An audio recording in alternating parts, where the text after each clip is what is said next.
আসসালামু আলাইকুম প্রিয় দর্শক। নাসিরউদ্দিন পাটোয়ারি বলছেন যে মির্জা আব্বাসের জেতার থেকে হারার সম্ভাবনা বেশি। তিনিও অনেক কিছুতেই অগ্রিম কথা বলেন। এর আগেও আমরা দেখেছি। তো নাসিরউদ্দিন পাটোয়ারিকে বলতে চাই যে যদি মির্জা আব্বাস যদি হেরে যায় তাহলে তো উনার সম্ভাবনা, উনি জিতে যাওয়ার সম্ভাবনা এবং উনি এমপি হবে তাহলে তো উনার জন্য সুখবর। আর হচ্ছে যে উনি বলছেন যে একটা বহর নিয়ে চলাফেরা করে, যেটা নির্বাচনের জন্য অশোভনীয়। উনি আবার নির্বাচন কমিশনের দিকেও আঙুল তুলছেন। তো উনার যদি বহর না থাকে, মির্জা আব্বাসের যদি বহর থাকে তাহলে তো মির্জা আব্বাস চলাফেরা করবে। মির্জা আব্বাস তো অনেক সিনিয়র নেতা। উনি তো বহর নিয়েই চলবে, এটাই স্বাভাবিক। তো নাসিরের সাথে যে ২ জন লোক থাকবে না, এটাও তো স্বাভাবিক। এই নাসিরে বলেছিল যে সেনাবাহিনীর লোকদের নাকি ঘিলু নাই। এরকম বলছিল। আবার আবার বলেছে ৩০০ আসনে তারা নির্বাচনে প্রার্থী দেবে। তারা ৩৫০ র মধ্যে ৩০০ জিতে যাবে। এরকম অস্বাভাবিক অনেক কথা বলছে। মানে একেকবার একেক কথা বলে মানুষের দৃষ্টি আকর্ষণের চেষ্টা করছে এই নাসিরউদ্দিন পাটোয়ারি।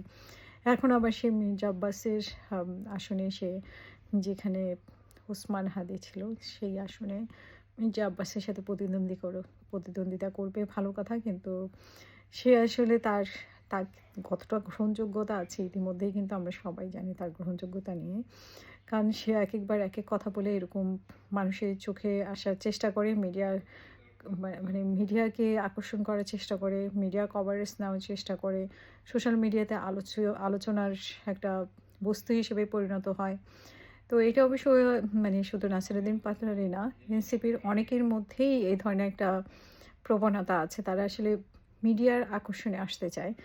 এই আকর্ষণ তৈরি করার জন্য তারা একেকবার এক কথা বলে থাকে। তার মধ্যে নাসিরউদ্দিন পাটোয়ারি কিন্তু একেবারে অন্যতম, এবং তাদের মধ্যে আরও আছে হাসনাত আব্দুল্লাহ। মিডিয়ার আলোচনায় থাকতে চায় মোটামুটি। আর এই কথাটা যে বলছে তার আ মানে দুটো কথাই তো, মির্জা আব্বাস লোকজন নিয়ে চলাফেরা করে। তারপরে জেতার থেকে হারার সম্ভাবনা বেশি।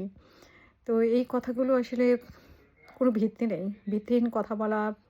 কারণ একটাই, সে হচ্ছে মিডিয়ার মিডিয়ার কভারেজ চায় এবং মিডিয়াতে আলোচনায় থাকতে চায়। যেটা সে আগেও করেছে, এখনও করছে। তো এই দিয়ে আসলে নির্বাচনে জয়লাভ করা যায় কিনা, তার যে ধরনের মানে সেনাবাহিনীর ঘিলু নিয়ে যে কথা বলেছে, তার নিজের ঘিলুটা ঠিকমতো আছে কিনা, যে তার কথাবার্তার মধ্যে সেটা প্রমাণ পাওয়া যায় কিনা, সেটা অনেক প্রশ্ন।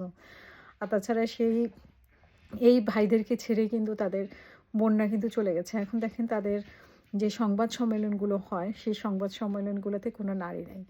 এখন যেরকম জামাতকে আমরা নারীবিহীন, আ জামাতের নারীরা, অনেক নারী আছেন কিন্তু তারা অন্যভাবে মানে ইয়ে করেন, প্রচারণা বা রাজনৈতিক কর্মকাণ্ড করেন। কিন্তু এনসিপি তো সবসময় আমরা ফ্রন্ট লাইনে নারীদেরকে দেখেছি। এখন কিন্তু তারা নারীবিহীন হয়ে গেছে। নারীবিহীন চলাফেরা করতেছে, নারীবিহীন সংবাদ সম্মেলন করতেছে, নারীবিহীন চলতেছে। সো আবার শুনলাম যে আক্তার বলল আজকে যে তাদের সাথে আলোচনা চলছে তাদেরকে ফিরিয়ে আনার ব্যাপারে। তো আমি জানি না জামাতের সাথে জোট করে আসলে নারীরা ফেরত আসবে কিনা, এটাতে তারা সফল হবে কিনা। আর এই নাসিরউদ্দিন পাটোয়ারি তার নিজেরই যে মানে যেই কথাটা সে মির্জা আব্বাসের ক্ষেত্রে বলেছে, সেই কথাটা আসলে তার জন্যই প্রযোজ্য। তো সেটা ঘুরিয়ে বলেছে হয়তো। এরকম হাস্যকর কথা বলে মানে মিডিয়ার আকর্ষণে আসা যায় কিন্তু নির্বাচনে জেতা যায় না।